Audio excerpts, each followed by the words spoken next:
Welcome, listening audience. My name is Yolanda Wallace. I am your podcast host for Mother's War on Violence. Thank you for tuning in and listening. You're listening to 89.9 FM WCBU on Mother's War on Violence. Today in our studio, it is a pleasure to introduce to you one of our very prominent female leaders in the Black community, Mrs. Martha Ross. Welcome. Thank you, and good morning. Thank you. And I thank you for accepting my invitation to our show today. And Martha, you have done so many things in the community. And one of the reasons that I'm highlighting you today is because I would like to highlight the women in our community, the African American women in our community that has done so many great things. So welcome again. Okay, thank you.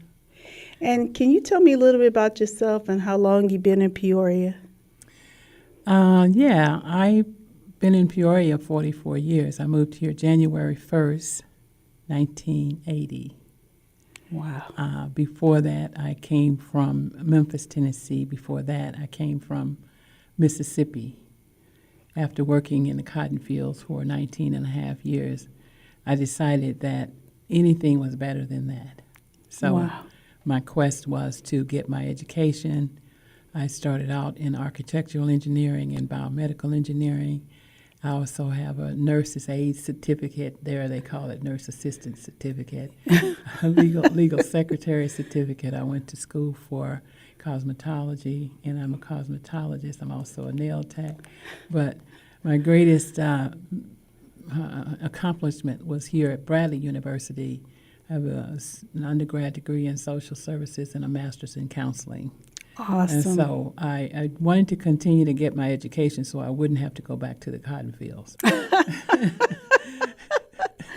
But I have been in Peoria 44 years. I've lived on the south side of Peoria the entire time. Mm-hmm. I met my husband here, Sidney Ross, in 1980. We had a child in 1981 and raised her, and she is currently an assistant principal at one of the schools. Beautiful young lady. Yes, she is. Sydney. Yeah, Sydney. Her name is Sydney, and his name was Sydney. So yeah. Unfortunately, he passed away in 2012. Right. But, we were together 32 years. That's awesome. Awesome. He was a wonderful man. But Caterpillar. Mm-hmm. And so when I first met you, you were at the Heart of Illinois United Way, serving our community, because it seems like ever since I've been knowing you, and even beyond, before I knew you, I had always known you for serving the community. I think about you contribute some great things since you've been in Peoria, and I think about the 211 initiative when you first went down to a national conference. I believe it was in Texas, or actually it was in Washington, D.C. In Washington, D.C. Mm-hmm. Okay. And it was just a talk then, and you were at the United Way with the what was the name of the department? Information and Referral. Information and Referral and Volunteer Center. Mm-hmm. Mm-hmm. So the across the country, we've always had funded usually by United Way an information and referral service. Mm-hmm. As a matter of fact, in most United Ways, that's the only direct service that they had. Wow. And so there were a group of us. I was on the National Information and Referral Board, and a group of us got together to talk about a 3-digit number that would make it easier for people to access services and resources.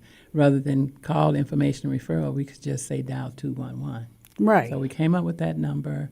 We wrote the regulations on it and a document for it, and then we went to we met in D.C. the second time and went to all of our elected officials for each state. So Wow. I went to all the elected officials in Illinois and asked them if they would support the 211 as a 3-digit number for resource access. And fortunately, they did. That is And awesome. It it seems went- like it took them forever to, it takes a long time for bills and things to get through. Right.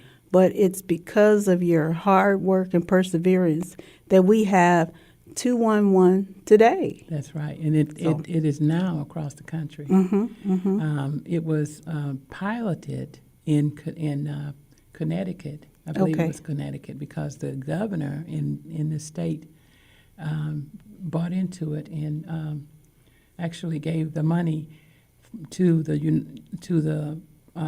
United Way there to, get it going. However, when you're dealing with FCC and all that, that's what really took it out very long time because Okay. of all of the connections that had to be made. You can now use cell phones. Before it was just landlines, so Right. all that had to be worked out. But Yeah, because sometimes you could call it and it wouldn't go through and Correct. stuff like that. And so all this is part of legislation or wow. Well, to it's do just that? like other 3-digit Okay. numbers like 911, 411 is for information, 711 is for people with disabilities. I mean, Right. that have problems with seeing. Okay. And so, yeah, it's just like any other 3-digit number. In Chicago, there's a 3-digit number, 311, which is non-police emergencies. Oh, So okay. those 3-digit numbers are very popular. They seem to be they are very important. I just wasn't aware of the process that it took to even get those things that are vitally important because we have lots of people who use the United Way 211 for emergencies, bedding or clothing or housing or whatever, just to Correct, find out yeah. what resources are available. And then can you tell us a little bit else about yourself? Well, again, I was elected. Well, I was appointed to the school board in 2001, and I've been elected, every 5 years since then. I've been on the school board somewhere around 23 years, representing the first district, which is the south side of Peoria. Southside, right. I mean, there were times when I could have moved off the south side, but I wanted to make sure that just like everywhere else I've been, I would try to help empower people to advocate for themselves and help them know what their rights were. This started back in 1960s when I was marching with Martin Luther King, and I was Wow. at the Mason Temple the night before he died. Wow. Because he was there to help march for rights of the garbage workers, the black garbage workers who were not allowed to come into the office out of the rain, Wow. and much more than that. But that was one of the reasons he was there. We all knew just by looking at him that night that he actually knew he didn't have much time. It was just like, it was so still in there, like you could hear a pin drop. But yeah, that encouraged me to, just kind of educate people on what their rights are and help them understand that, you can be anything you want to be. And our kids are most important. My theme is if you pay now or pay later, Right. we get them educated so they are able to take care of themselves, or you pay for them in some other facility. The institutionalized racism is nationwide, and it's something that if people were to understand that they have one of the rights is a right to vote, Right. and they can make changes if they actually thought about it and band together to put people in office that had our best interests at heart. Okay. So, again, you said about me, I have 3 children. I have 3 girls, Okay. and they, one lives in Memphis, Tennessee. One actually lives in Gulfport, Mississippi right now, Mm-hmm. and the other one lives here. I have 9 grandchildren and 13 great-grandchildren. Whoa, that is a blessing. And so 2 of the great-grandchildren I've raised since they were babies, and they are 15 and 17 now. Mm-hmm. So You still have a whole lot more to contribute. I'm getting a little tired, though. Yeah, well, I see that you have a non-for-profit organization as well. I have a for-profit organization, which is the Bottom Line Design. I Okay. do a training to customer service training to help businesses increase their bottom line by training their top line, who their customers come in contact with first. Okay. And then the not-for-profit business is a business called You Still Have Time. And basically, I'm telling people never give up. When it comes to a career, you still have time. And what we hope to do is to recruit people to go into a internship training, get paid to go while they're training, and then help them in the HVAC area, HVAC, weatherization, and Okay. there is a couple other professions that they can go to, but they get paid Okay. while they're being trained, and then walk them through, similar to being a navigator, walk them through once the training, to help remove all the barriers, and then once the training is done, help them get into the workplace Okay. and develop careers for themselves. It's about moving people from poverty to self-sufficiency. That is awesome. So you give good, sufficient training. We don't do the training, but working with another entity that's doing the training, and we're hoping to get that started. Well, that pretty is soon. awesome. That is awesome that you even invest the time to make sure that the training is proficient and that they will be efficient in doing their jobs. Exactly. So, yeah, especially when trying to find something new. Is there a certain age of people that you're looking for? Well, I think it's. He said it was 16 to or 18 to whenever. Because I mean, Right. they could be as old as I am. Oh, okay. I'm actually Okay. getting ready to go back and get my doctorate Oh, my in goodness. metaphysical. Lord, that's a blessing. 'Cause, our generation is different now. It's I don't know. I think your generation the baby boomer generation had lots of energy. Yeah, for some reason, I think it's probably in the genes. Our people say, well, my grandmother was 100 years old when she passed. Wow, okay, that's a And blessing. her favorite cliche was 99 and a half won't do, Right. And she expected 100% from us. Right. So, And she was still very busy. yeah, she was very busy till up to the end. So I hope to kind of step in her footsteps some kind of way. Well, that's a blessing. And who was your role model? My mother and my grandmother. Oh, I know that there was 3 generations in one home. Yeah, We there grew were. up that way. There were 13 of us living in a 3-room house. And of course, if you ever saw any of the old slavery movies, this kind of reminds you of that, Right. where we slept on top of each other and 3 rooms and a kitchen, Right. basically. We worked sun up to sundown. We worked 40 acres of cotton and 40 acres of corn every year. We picked 40 bales of cotton Wow. from there every year, and it was the most devastating thing that anybody could ever do. Did you get blisters and stuff? Oh, you had your hands, my goodness. fingers torn Taped up, up and torn up. Yeah, and it was just amazing that when I go down south now, I drive down to Memphis or whatever. They have started having cotton out there again, and I put my hand up so I won't have to see it. Oh. So it's just devastating. Gosh, that is terrible. It Ooh, is. That's scary. I've got to go down south so I can see that cotton because by the time I got grown and going down there, they had cut Yeah. down all those cotton Yeah, fields. but they had got machines to do that. Right. Okay. Yeah, instead of people. But now I see people are doing it again. Oh wow. But I think it was like if you didn't own any land, you were sharecropping. Right. And that's what right. we did. And but- most of our ancestors, right, they were sharecropping. But the deal was that when you sharecrop, you get a portion of a share of the profits. Right. But the man always told my dad, "You just broke even," and so we never got any share out of that those Work. work that we did. No, Wow. we just got an old raggedy house that rained when you had to Right. move your bed when it rained. That's all we got. Oh, Lord. Here at WCBU, we like to recognize people who don't get a chance to share their stories.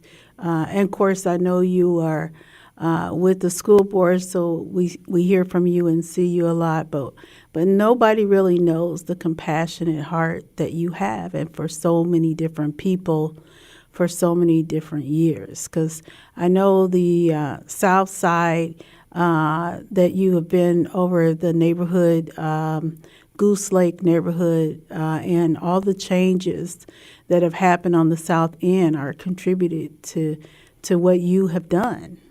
Well, I was a part of a lot of the things, but not much has changed. I'm also president of Southside Community United for Change. It's called SCUC, and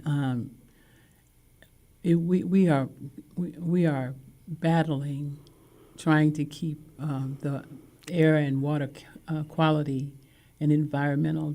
And the C2. Yeah, fighting this. Oxygen. Carbon dioxide. Carbon dioxide pipeline. Yeah. We're trying to make sure that we don't have just one more thing. You know, Peoria Southside has been nationally known as the worst place for Black people to live. Yeah, I've heard 61605 zip code is in the National Archives, and that's not good because there's been, has been not much movement or not much investment on the South Side. Right. But I'm glad that they have gotten the streets and things together, and some of the infrastructure is a whole lot better. They're working on it now. We have a lot of vacant lots and vacant houses. Houses, and it's just blight, and it hurts my heart that our children, we're losing them at an alarming rate. I know, and that is the number one thing for the number one, that has been recognized throughout the country, in the state of Illinois especially, is the number one killer of kids is homicide. Yeah, that's right. But it's everywhere, because when I talk to my daughter in across Tennessee, the nation. It's bad. There it's everywhere. And how we got here is a mystery to me, because the children are our future, and everybody is responsible for them. Yeah. And so I'm not sure how we got here. We've given up on a lot of the children. You see kids that are in prison, they were in school. What happened there? Yeah. And I stay on the school board simply because I would like to have my legacy say that I did something to, help our kids with education. Have a better chance. Have a better chance. A better life. Yeah, well, I know that's one thing that you do on the school board that everybody can attest to, is that you do speak up and you don't agree with everything. And that's a good thing, because we want the school board to be able to give real life solutions or real life answers and questions to what our schools are doing. And so your profitable ones, as far as counseling, you still have that available, right? I do. I just haven't been doing a lot of that because, I'm a little busy right now, so I haven't been taking on any contracts right now for that business. But I've had that about 15 years. Right. You've been counseling for about 15 years. Awesome. Well, I thank you, Martha Ross, for coming on our Mother's War on Violence podcast. And listeners, I'd like you to know that as we bring different topics up in our area, this is our way of tearing down strongholds in our community. And we also want to thank all the African American women who have done things in our community and other women just in general as well. Thank you. You're listening to WCBU 89.9 FM.